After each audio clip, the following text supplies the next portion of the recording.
পারে। ভাইরাসে যেমন আমরা কি দেখি, যে ধরা যাক আমার কাছে একটা পেন ড্রাইভ রয়েছে, সেই পেন ড্রাইভটা মানে পেন ড্রাইভে যা কিছু ফাইল রয়েছে সেটা কোনোভাবে ভাইরাস অ্যাটাক করেছে, এবং সেটাকে যখন আমি আমার অন্য কম্পিউটারে ভরলাম তখন কি হলো, সেখানে হচ্ছে সেই ভাইরাসটা ছড়িয়ে গেল। এটা হচ্ছে ভাইরাসের ক্ষেত্রে। অর্থাৎ এখানে হোস্ট কে হলো, হোস্ট হচ্ছে পেন ড্রাইভ। ঠিক আছে, ঠিক তেমনিভাবে বা কোনো সিডি ডিভিডি নানানভাবে হতে পারে। ভাইরাসের ক্ষেত্রে একটা হোস্ট রয়েছে, কিন্তু ওয়ার্মের ক্ষেত্রে কিন্তু কোনো হোস্টের প্রয়োজনই নেই। কোনো হোস্টের প্রয়োজন নেই, তার মানে এটা বড্ড বেশি বিপজ্জনক। এক্ষেত্রে নেটওয়ার্কটা মানে নেটওয়ার্কের ট্রান্সফারের মাধ্যমেও কিন্তু আমার ল্যাপটপে বা কম্পিউটারে ওয়ার্ম ছড়িয়ে যেতে পারে, এবং এই ওয়ার্ম নিজে নিজেকে ডুপ্লিকেট করতে পারে, অনেকভাবে অনেক রূপ নিয়ে নিতে পারে। তার ফলে আমি একে চিনতেই পারবো না যে এ কোথায় রয়েছে। এটা হচ্ছে ওয়ার্ম। আপনারা বাংলায় ছোট করে লিখে নিতে পারেন মনে রাখার জন্য। আমি এই কিওয়ার্ডগুলো লিখেছি, এখান থেকে প্রশ্ন আসে এবং মনে রাখতেও সুবিধা। নেক্সট হচ্ছে ট্রোজেন হর্স। ট্রোজেন হর্স জিনিসটা কি? Hide identity. কেন আমি এরকম লিখেছি? ট্রোজেন হর্স হচ্ছে বহুরূপী। কিরকম?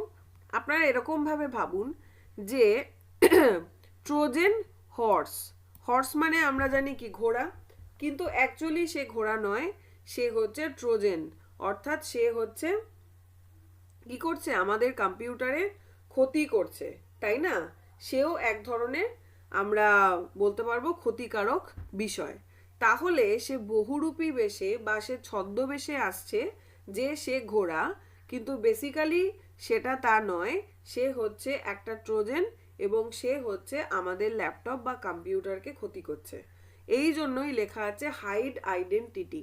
অর্থাৎ নিজের পরিচয়কে সে লুকোয়, সে ভান করে সে ভালো কিছু একটা, কিন্তু আলটিমেটলি সে কি করে, আমাদের সমস্ত কিছুকে ক্ষতিগ্রস্ত করে দেয়। এটা হচ্ছে ট্রোজেন হর্স। এর পরে হচ্ছে কি লগার। কি লগারে কি হচ্ছে? কি লগার দেখুন নামের মধ্যেই রয়েছে কি, পাসওয়ার্ডের কিকে ট্রেস করে। অর্থাৎ আপনি যখন কোনো ব্যাংক আইডি হোক বা যে কোনো কিছু, আপনি তার নিশ্চয়ই একটা পাসওয়ার্ড থাকে প্রত্যেকেরই। সেই পাসওয়ার্ড যখন আপনি ফোনের মধ্যে টিক করছেন, কি এরমভাবে পাসওয়ার্ড দিচ্ছেন নাকি 1532 এরকম দিচ্ছেন, তখন কি লগার কি করছে, আপনার পাসওয়ার্ডটাকে ট্রেস করে নিচ্ছে। ট্রেস করে নিয়ে কোনো থার্ড পার্টির কাছে সেই পাসওয়ার্ডটা পৌঁছে দিচ্ছে, যার ফলে আপনার মানে সাইবার অ্যাটাক যেটা বলে সেই ঘটনাটা ঘটছে। আপনার